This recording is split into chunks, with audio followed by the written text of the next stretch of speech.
at yung mga anghel na sumama po sa kanya. So, konting context lang, no? Si Lucifer ay dati pong anghel ng Diyos, ngunit siya ay nagrebel sa Panginoon.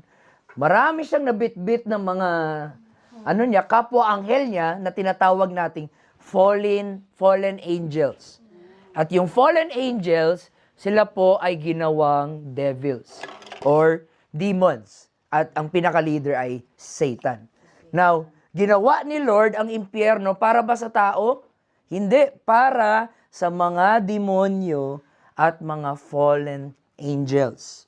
Okay? Hindi ginawa ni Lord ang impyerno para sa tao. So wag po nating isipin na may Diyos ba na mapagmahal na magdadala ng tao sa impyerno? Well, una, hindi naman talaga yun ang original will ni Lord